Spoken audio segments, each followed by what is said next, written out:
중국 공산당이 시진핑 1인 체제로 심지어는 황제로 등극했다라고 하는 언론 보도 최근에 많이 나오고 있습니다. 그런데 이건 잘못된 분석이다. 잘못된 해석이다. 이렇게 말씀하시는 분 오랜만에 저희 스튜디오에 다시 나오셨습니다. 도올 김영호 선생님 나오셨습니다. 안녕하십니까? 아유, 반갑습니다. 안녕하십니까, 선생님. 네. 지난주에 CBS 김현정의 뉴스쇼에 나오신 걸 듣고, 우리가 한 발 늦었다. 모시려고 했는데, 거길 먼저 나가셨더라고요, 선생님. 섭섭하고. 좀 먼저 불러주지. 맞습니다. 저희가 잘못했습니다. 네. 자, 그렇지 않아도 저희가, 이거는 선생님을 모시고 얘기를 들어봐야 되겠다. 중국 이야기는 네. 전문가시니까. 그리고 시진핑에 대해서도 여러 차례 말씀하셨잖아요. 네. 네. 그래서, 방송 한번 하셨지만 시간이 그렇게 길지는 않았기 때문에 네네. 저희가 또 한 번 모시고 좀 더, 한 발쪽으로 옆으로 갈 수 있겠다 싶어가지고 모셨습니다. 우선 저는 이거부터 여쭤볼게요. 그 시진핑 관련해가지고 황제 대관식이다. 그 외신들도 그렇게 많이 보도합니다. 예, 대관식이다. 그리고 뭐 격대 지정이라고 하나요? 5년 미리. 예, 5년 미리, 그러니까 바로 다음이 아니라 그 다음 그 후계자를 미리 지정해 놓고 시작한다. 예, 그런 전통이 있는데, 이번에는 그렇게 안 하는 거 보니까 향후 10년간 시진핑이 해먹으려고 하는 거구나. 이제 뭐 사실상 전통도 다 깨고 황제가 됐다. 이런 보도가 많이 나왔잖아요. 우선 그거 잘못된 해석이다. 그거 왜 그렇습니까? 거기서부터 시작해야 될 것 같아요. 저도 기사를 읽다가, 그런가? 이렇게 생각했거든요. 역시 형안이 있으시네. 항상 통찰력이 있으시니까. 근데, 그 격대 지정이라고 하는 것은 그 중국의 오래된 전통이고 그것을 시진핑이 계속 했어야 됐다. 이런 전제가 있는데. 그렇죠. 네. 그 전제가 우선 틀린 거죠. 전제부터 틀렸다? 네. 이 격대 지정이라는 것은 중국 현대사에서 단 한 번의 사례밖에 없습니다.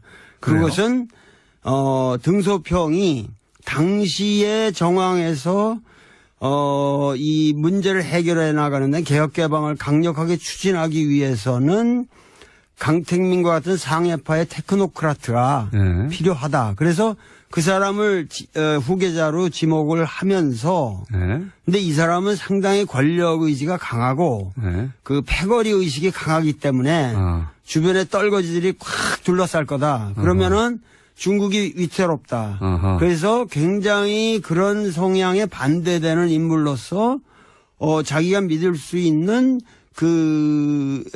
누구야, 후진타오. 호금도라는 인물을,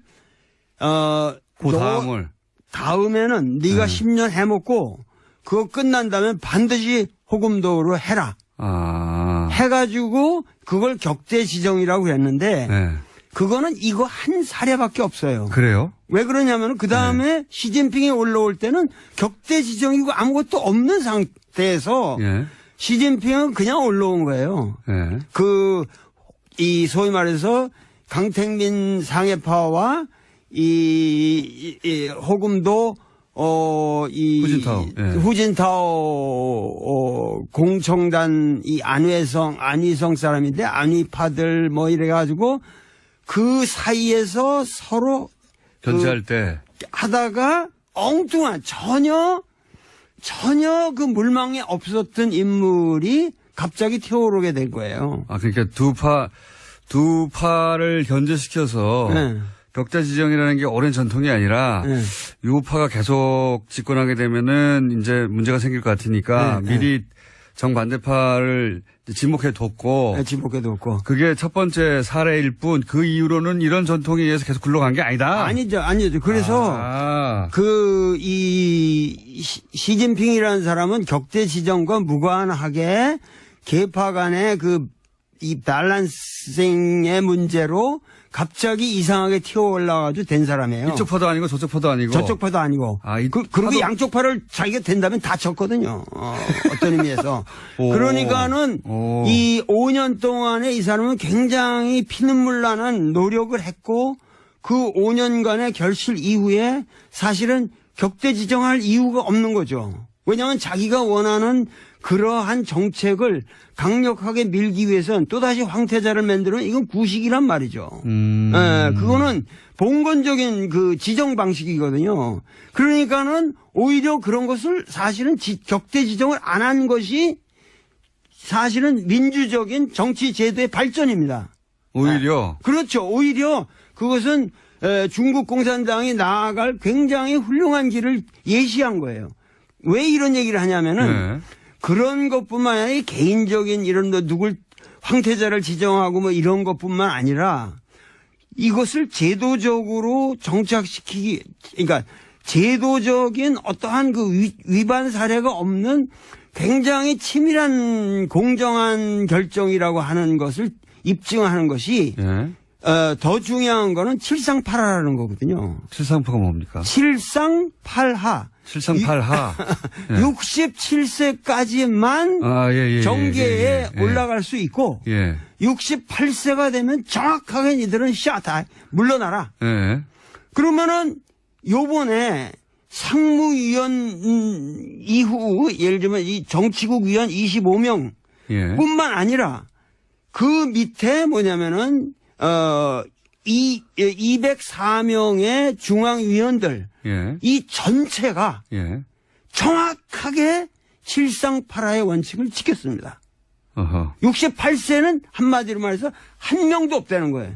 이것은 뭐냐면 중국의 리더십이 세대별로 정확하게 교체되는 룰을 확고하게 만든 거예요. 이것은 동시에 다음 차기 5년 후에 이 시진핑은 69세가 됩니다. 아, 그래서 본인은 저절로 물러나게 될 때. 물러날 수밖에 없는 거죠. 그러니까 이 원칙에 의해서. 이 칠상팔하의 원칙이 중요한 건데 거기에 걸려있던 사람이 소위 왕치산이라는 사람이었거든요. 그런데 68세가 올해 됐는데 그 사람을 갖다가 중앙기율위원회 소위 말해서 부패청산에 가장 앞섰던 사람이고 이 사람이 계속 갈 거다. 그러면은 이게 황제 권력을 만드는 거다 이랬는데 그 원칙도 깨지고 그 사람이 스스로 물러났어요. 깨끗하게 물러나고. 그래서 중국 지금 정치는 우리가 생각하는 거하고 달리 어떠한 제도적인 원칙에 의해서 그 공정한 게임을 갖다가 계속 해나가고 있다는 거예요. 그러면은 후진타오가 격자 지정을 안 했지만 67세라는 원칙을 이번에 스스로 지켰기 때문에 그렇게 지켜서 인선을 했기 때문에 자기는 다음번에 자동으로 올려서 자기가 이제 사라질 거를 지금 예언한 것과 마찬가지로 예언한 거죠. 그 자기가 나는 내가 1인 독재 이런 거 관심 없다. 격자 지정의 방식이 아니라 이런 식으로. 그래가지고 니들 앞으로 내가 옛날에 황태자 이런 것이 뭐냐면 굉장히 무리가 많았거든요. 이 보시라의 문제도 있었고 항상 누가 지정이 되면은 거기에 또 부패고리가 나라비 쓰고 자기도 함부로 할 수가 없단 말이에요. 그러니까 거기서 생기는 그런 식의 게임을 하는 게 아니라 최근에 우리한테 문제가 됐던 사람이 저 광동성 서기인 그 후춘화하고 그리고 이쪽 천민월이라는 인물이었잖아요. 모릅니다. 이 천민월이라는 사람은 이 사람의 그 절강성 시절에 이 고스트라이터였거든. 자기 쓰는 연설문을 전부 써줬던 문학 소녀 같은 사람인데 그 사람하고 이 후춘화하고 이제 둘이서 격대 지정의 물망에 있다라고 얘기했는데 사실은 그런 방식으로 나는 취하지 않겠다.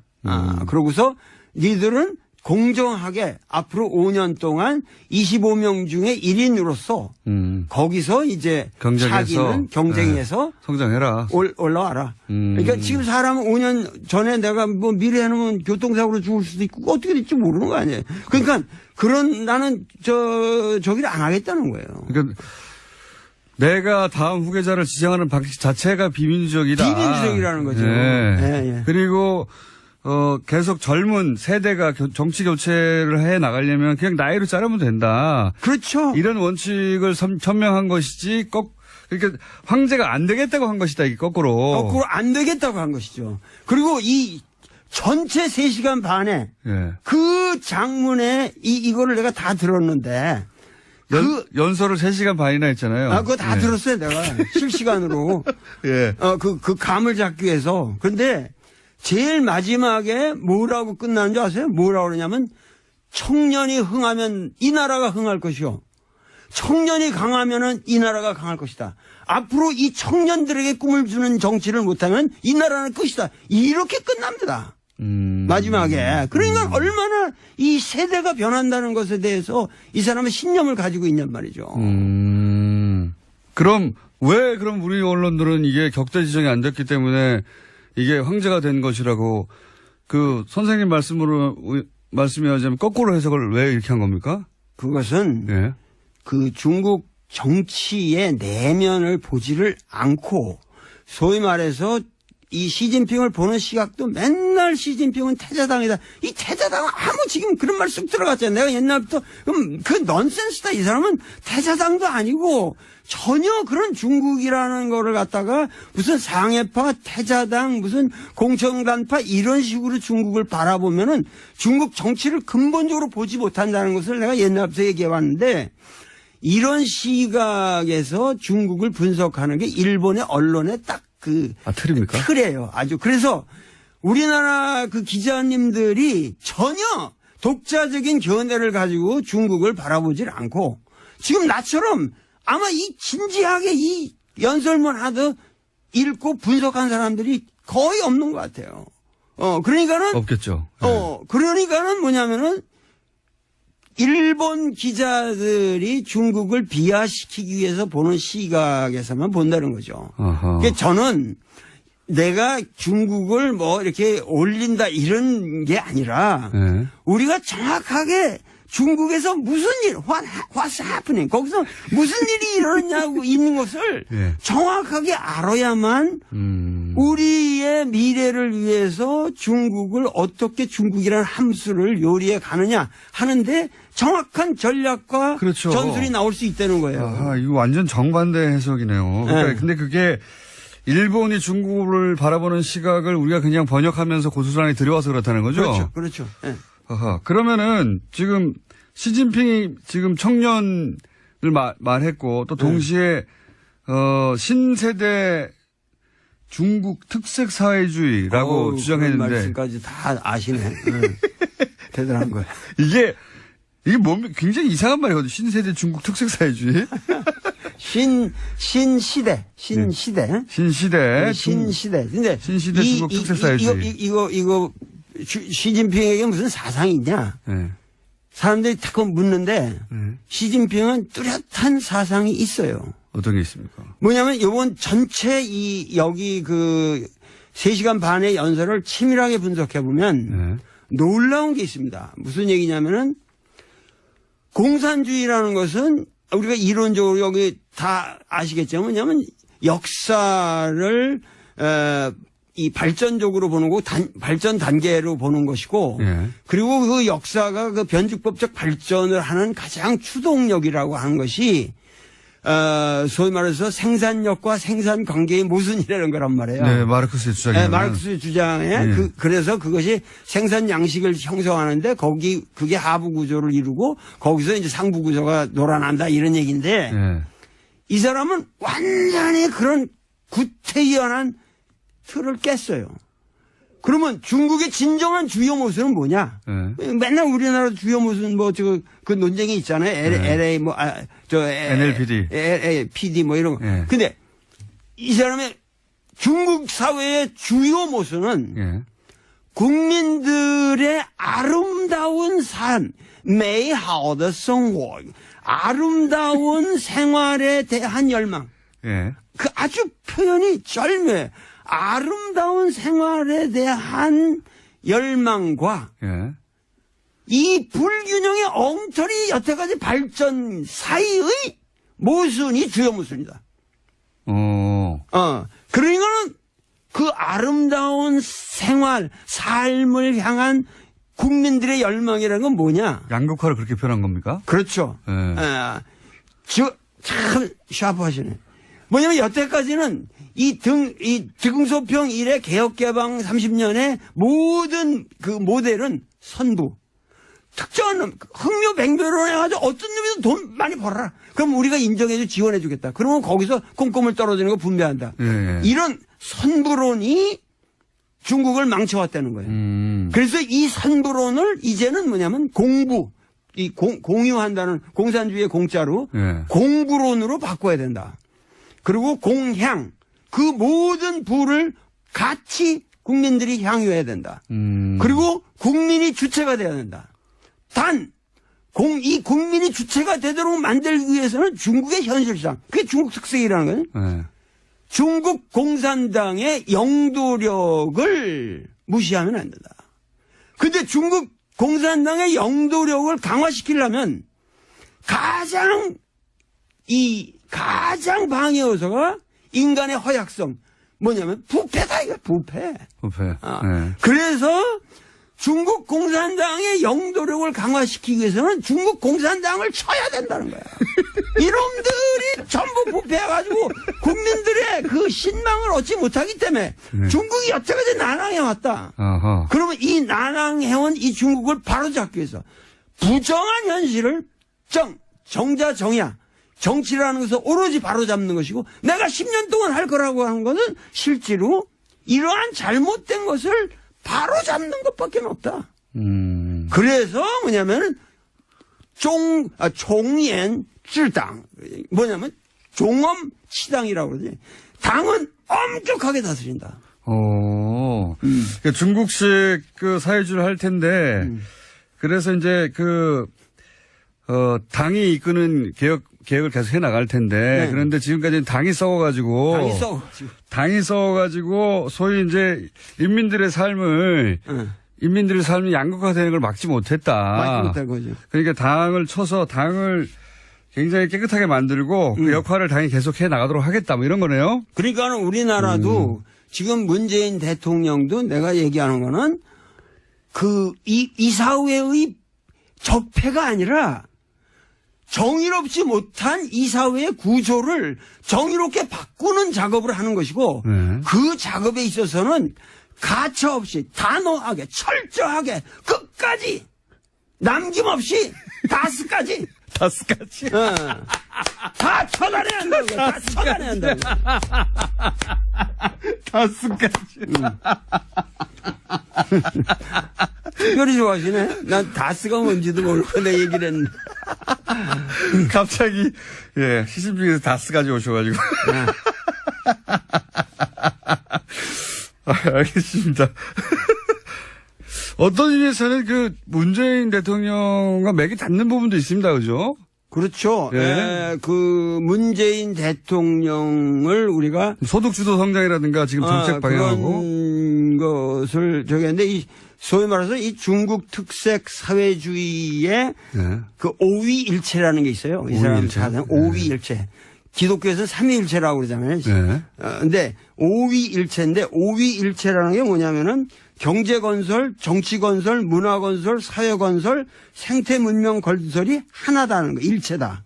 이 5가지의 위가 있는데 그런데 경제, 정치, 문화는 중공 16대에서 이미 3위일체로 나왔어요. 그 다음에 17대에서 4위일체라고 그래서 사회건설까지 들어갔어요. 그러면 경제는 부유하고 정치는 민주해야 되고 문화는 번영해야 되고 사회는 공평해야 된다. 이게 지금 17대까지 나왔는데 이번 19대에 5위 일체가 들어갔는데 환경이 나왔네요. 거기에 생태 문명 건설이라는 게 들어간 거예요. 그러니까 뭐냐면 시진핑의 사상은 생태 문명 건설이에요. 그러니까 뭐냐면 국민들의 삶을 아름답게 이 사람은 무슨 얘기까지 하냐면 매일이 사회주의, 그러니까 아름다운 사회주의를 해야 한다는 거예요. 여태까지 사회주의는 그냥 평등이라는 그런 명목하에서 썩었다는 거예요. 이 막스 레닌주의를 암암리 까는 거예요. 뭐냐면 이제는 아름다운 사회주의를 해야 되고 그다음에 매일이 덮고자 그러면서 아름다운 국가를 만들어야 된다. 그렇게 해서 전인적인 국민 모두가 전인적인 발전을 해야 된다. 이런 식의 레토릭이 대단하거든요. 아하. 사실 중국이 최근에 각종 그 환경 부담금 국제적인 많이 내고 미국이 트럼프가 빠져나가는 자리를 중국이 막 메우고 있어요. 메우고 있어요. 예. 그게 근데 그런 데서 나온 거군요. 실제로 예. 중국은 이 태양광 발전에 있어서 세계 제1위를 맞습니다. 기술 면에서도 제1위를 달리고 있고 여러 가지 면에서 지금 뭐냐면 도시 계획도 뭐냐면 지금 아까 그 후춘화 같은 경우도 얘기지만은 그 사람의 그 잘못된 것이 뭐냐면은 그 사람의 몽골 비서 당서기를 할 적에 그 예를 들면 3만 명이 사는 지역에 10만 명이 사는 그냥 뭐 그 아파트를 지고 막 이런 식으로 예. 무자비한 개발들을 했단 말이에요. 그러니까 예. 이 사람은 지금 중국의 문제는 이런 무분별한 개발에 있고 그래서 이거를 막아야 된다는 거예요. 그리고 토지 관리라든가 그리고 특히 중국은 아직까지 농촌 인구가 30%나 됩니다. 그러면은 이것에 의한 중국의 농촌을 살리지 않으면 중국이 미국이나 이런 거랑 앞으로 그 대항할 때 중국의 특색이 없어진다는 거예요. 중국의 모든 자본주의적 모순을 사실은 중국의 농촌이 쿠션을 받아준 거예요. 그러기 때문에 이 환경 문제를 앞으로 이 도농 간의 격차라든가 이런 문제를 해결하지 않으면 이것은 우리가 지금 민족의 위기를 맞이한다. 그래서 이러한 근본적인 그러니까 공산주의의 원래 평등관이라고 하는 것을 이 사람은 생태 문명이라는 말로 바꿨어요. 굉장히 세련되게 변화. 세련됐죠. 그런 변화가 지금 막 일어나고 있다. 네. 중국이 실제 그랬고 또 실제 이상으로 더 씌워진 이미지가 이게 환경을 오염하고 네. 뭐 단기간에 급속도로 발전하면서 뭐 우리한테도 그 미세먼지도 중국의 주역이라고 하고 네. 등등 전 세계적으로 중국에 대한 이미지는 싸고 저렴하고 더럽고 네. 오염돼 있고 이런 거잖아요. 네. 이거를 근본적으로 뒤집겠다고 지금 나선 거네요. 말하자면. 그렇죠. 앞으로 5년 동안 여태까지는 자기가 그 소위 말해서 이 종엄치당 그 당내의 부패 그리고 더 큰 것은 군대 내 부패였어요. 그래서 군대를 과감하게 축소시켰잖아요. 별들이 우르르 날아갔어요. 그래가지고 그 군대를 축소시키면서 실제적으로 강군몽이라고 이 사람이 처음 등장해서 중국몽이라고 중국어몽. 근데 거기에 강군몽이라는 게 있었단 말이에요. 근데 이 강군몽이라는 걸 실현했어요. 과거보다 엄청나게 지금 군사력이 증가했습니다. 근데 거기에 가장 중요했던 건 뭐냐면 군대가 중국에서는 이 기업 같은 걸 많이 가지고 있었거든요. 여기서 생긴 부패를 아주 과감하게 척결했습니다. 그래서 하여튼 중국에서 고위 관료라고 그럴 수 있는 사람이 여태까지 매일 500명 이상씩 목이 잘려나갔어요. 매일이요? 매일 500명. 그러니까 우리나라는 너무 이게 지금 처단이 안 되고 있는 거예요. 오히려. 네, 우리나라는 훨씬 중국보다 아주 느슨합니다. 중국은 당이 하나니까요, 뭐. 당이 하나니까 그게 그러니까 그 말이 무슨 얘기냐면 당이 하나라고 하지만은 그 안에는 수없는 계파가 있어서 민주적인 밸런스가 있고 단지 뭐냐면 당의 영도력을 가지고 바른 일을 해나가는 것이 그것이 중국 특색이라는 거예요. 중국 특색 사회주의라는 건 우리는 자본주의적 방식을 도입해가지고 지금 여태까지 여기까지 왔지만 여기서 더 이상 서구식으로 흘러서는 안 된다. 어떻게든지 이 당의 주도권을 우리가 놓치면 안 된다.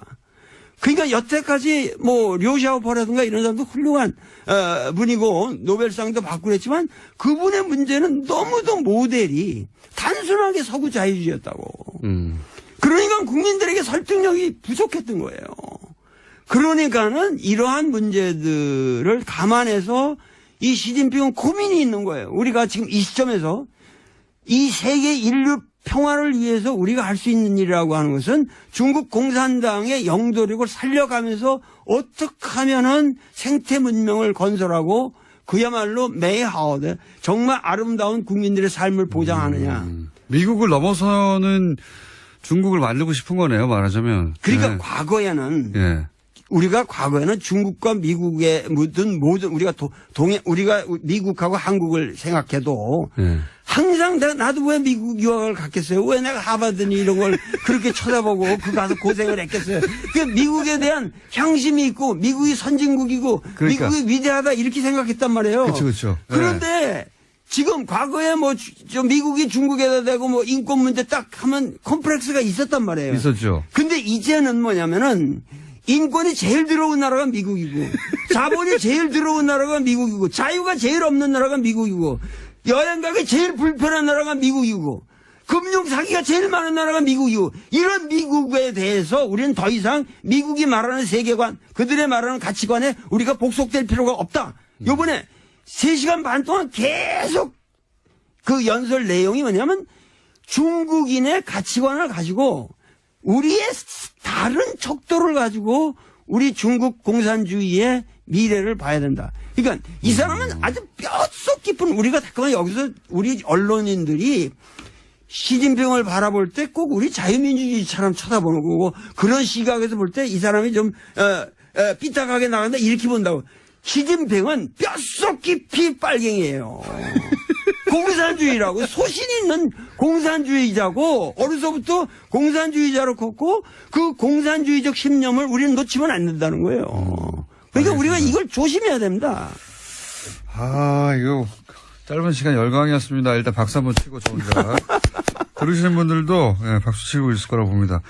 선생님, 듣다 보니까 한 달에 한 번씩은 나와주셔야 될 것 같아요. 맞아. 너무 오랜만에 나오니까. 얘기가 많지. 듣고 싶은 얘기는 많은데 시간을 부족하고. 글쎄 말이에요. 선생님 한 달에 한 번씩 나와주시죠.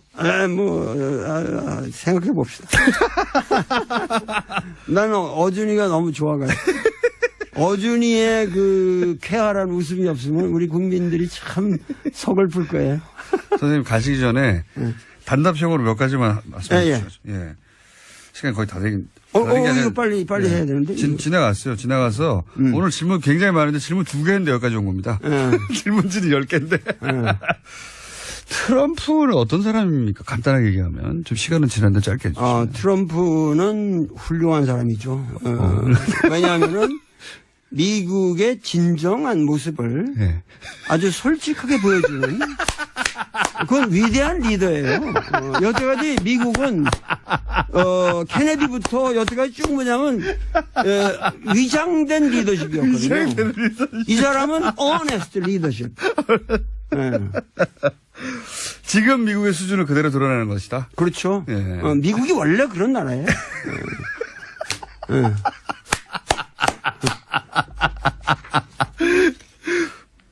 다음 주에 한 번 더 하시죠, 일단. 아니, 이거 제일 마지막에.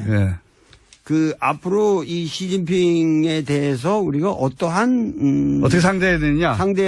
간단한 조언을 해 주십시오. 간단한 거를 말씀드리는데. 풀 버전은 다음 주에 한 번 더 하시죠. 그 시진핑은 이제 향후 5년 동안 여태까지 이 당대에 대한 스트레스가 걸려가지고 사드 문제 이런데 강경한 그 자세를 취할 수밖에 없었던 그 국내 사정이 있었다고. 근데 이제는 그런 게 지나갔어요.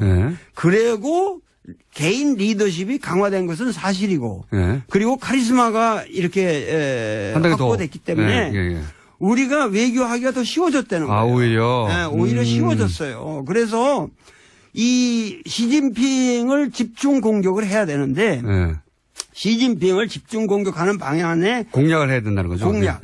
그거에 여러 방향이 있으나 가장 중요한 것은 지금 우리에게 평창 올림픽이라는 위대한 계기가 있습니다.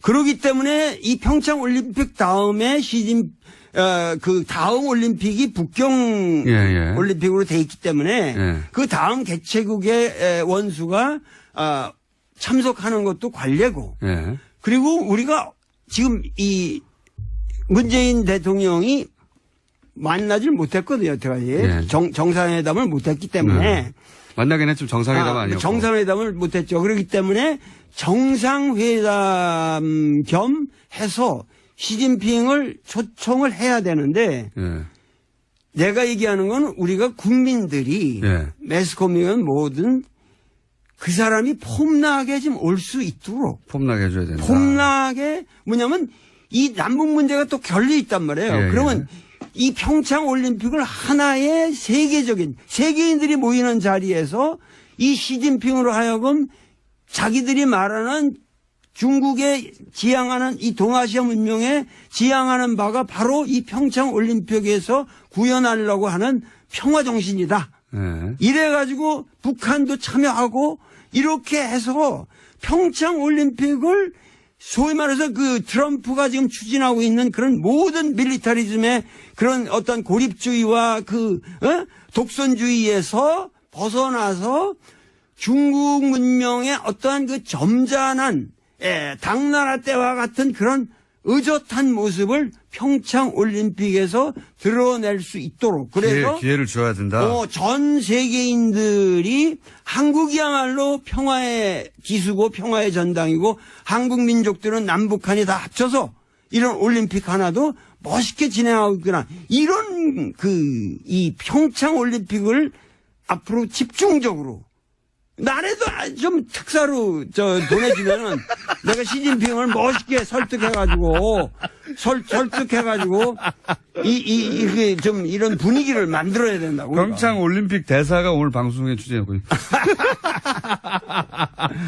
선생님, 다음 주에 한 번 더 나오셔야 되겠습니다, 일단. 아유, 이거 참 중요한 얘기가 너무 많고. 그러니까요, 저희 질문 2개 하다가 오늘 끝났어요. 네. 뭐 한마디라도 더 물어볼 거 없어요? 선생님, 시간이 다 돼가지고요. 네. 그리고 오늘 이렇게 끝나셔야지 다음 주에 저희가 또 오실 수 있어요. 예, 아유, 그렇습니다. 예. 다음 주에 나오시는 것으로 그럼. 지금까지, 도올 김용호 선생님이었습니다. 감사합니다. 네, 감사합니다. 식을 천명한 것이지, 그러니까 황제가 안 되겠다고 한 것이다, 이게 거꾸로. 거꾸로 안 되겠다고 한 것이죠. 그리고 이 전체 3시간 반에 예. 그 장문에 이거를 내가 다 들었는데 연설을 3시간 반이나 했잖아요. 그거 다 예. 들었어요, 내가. 실시간으로. 예. 그 감을 잡기 위해서. 근데 제일 마지막에 뭐라고 끝나는 줄 아세요? 뭐라고 그러냐면 청년이 흥하면 이 나라가 흥할 것이요. 청년이 강하면은 이 나라가 강할 것이다. 앞으로 이 청년들에게 꿈을 주는 정치를 못하면 이 나라는 끝이다. 이렇게 끝납니다. 마지막에. 그러니까 얼마나 이 세대가 변한다는 것에 대해서 이 사람은 신념을 가지고 있냔 말이죠. 그럼 우리 언론들은 이게 격대 지정이 안 됐기 때문에 이게 황제가 된 것이라고 그 선생님 말씀이하자면 거꾸로 해석을 왜 이렇게 한 겁니까? 그것은 예. 그 중국 정치의 내면을 보지를 않고 소위 말해서 이 시진핑을 보는 시각도 맨날 시진핑은 태자당이다. 이 태자당은 지금 그런 말 쑥 들어갔잖아요. 내가 옛날부터 그 넌센스다. 이 사람은 태자당도 아니고 전혀 그런 중국이라는 거를 갖다가 무슨 상해파, 태자당, 무슨 공청단파 이런 식으로 중국을 바라보면은 중국 정치를 근본적으로 보지 못한다는 것을 내가 옛날부터 얘기해 왔는데 이런 시각에서 중국을 분석하는 게 일본의 언론의 딱 틀입니까? 틀이에요. 아주. 그래서 우리나라 그 기자님들이 전혀 독자적인 견해를 가지고 중국을 바라보질 않고 지금 나처럼 아마 이 진지하게 이 연설문 하듯 읽고 분석한 사람들이 거의 없는 것 같아요. 그러니까는. 없겠죠. 그러니까는 뭐냐면은 일본 기자들이 중국을 비하시키기 위해서 보는 시각에서만 본다는 거죠. 그러니까 저는 내가 중국을 이렇게 올린다 이런 게 아니라 네. 우리가 정확하게 중국에서 무슨 일, what's happening, 거기서 무슨 일이 일어났냐고 있는 것을 네. 정확하게 알아야만 우리의 미래를 위해서 중국을 어떻게 중국이라는 함수를 요리해 가느냐 하는데 굉장히 피눈물 나는 노력을 했고 그 5년간의 결실 이후에 사실은 격대 지정할 이유가 없는 거죠. 왜냐하면 자기가 원하는 그러한 정책을 강력하게 밀기 위해서는 또다시 황태자를 만들면 이건 구식이란 말이죠. 그거는 봉건적인 그 지정 방식이거든요. 그러니까는 오히려 그런 것을 사실은 격대 지정을 안 한 것이 사실은 민주적인 정치 제도의 발전입니다. 오히려? 그렇죠. 오히려 그것은 중국 공산당이 나아갈 굉장히 훌륭한 길을 예시한 거예요. 왜 이런 얘기를 하냐면은 네.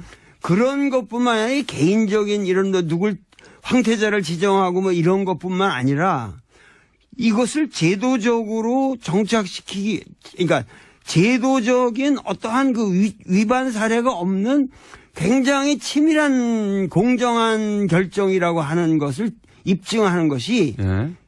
더 중요한 거는 칠상팔하라는 거거든요. 칠상파가 뭡니까? 칠상팔하. 칠상팔하. 예. 67세까지만 정계에 올라갈 수 있고 68세가 되면 정확하게 니들은 다 물러나라. 예.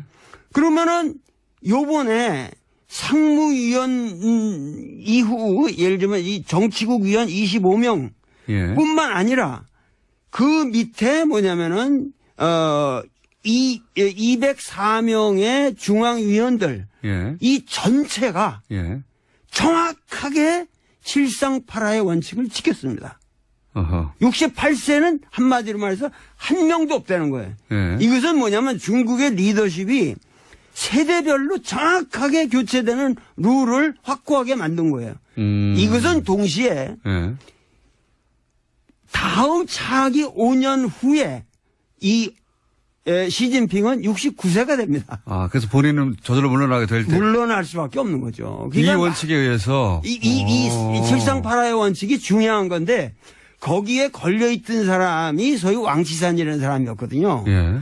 그런데 68세가 올해 됐는데 그 사람을 갖다가 중앙기율위원회 소위 말해서 부패청산에 가장 앞섰던 사람이고 예. 이것은 등소평이 당시의 정황에서 이 문제를 해결해 나가는데 개혁 개방을 강력하게 추진하기 위해서는 강택민과 같은 상해파의 테크노크라트가 예. 필요하다. 그래서 그 사람을 후계자로 지목을 하면서 예. 근데 이 사람은 상당히 권력 의지가 강하고 예. 그 패거리 의식이 강하기 때문에 주변에 떨거지들이 콱 둘러쌀 거다. 그러면은 중국이 위태롭다. 아하. 그래서 굉장히 그런 성향에 반대되는 인물로서 자기가 믿을 수 있는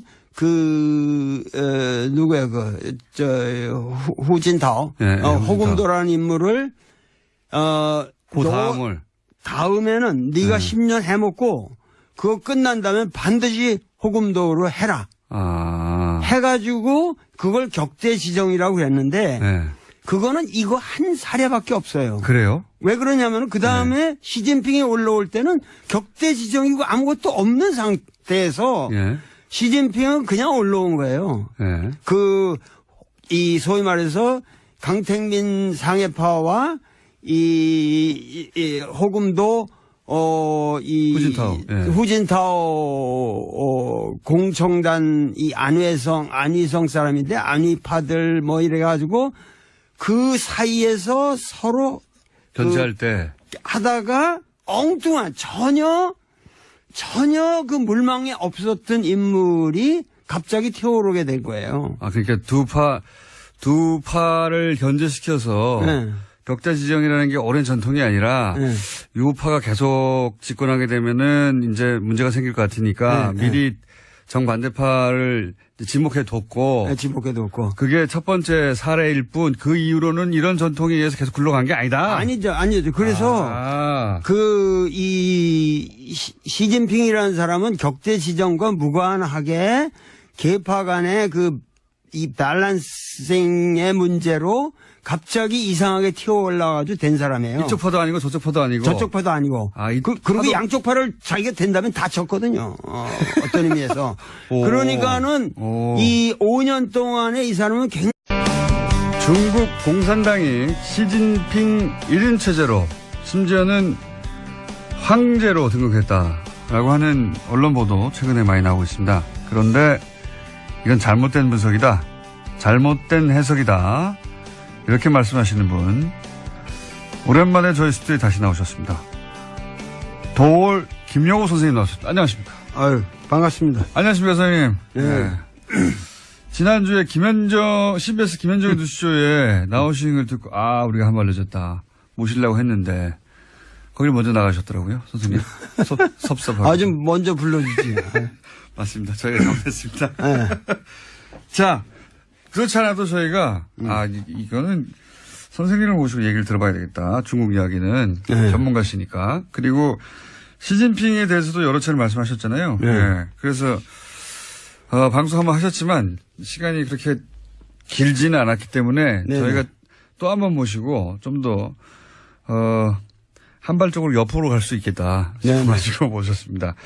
우선 저는 이거부터 여쭤볼게요. 그 시진핑 관련해가지고 황제 대관식이다.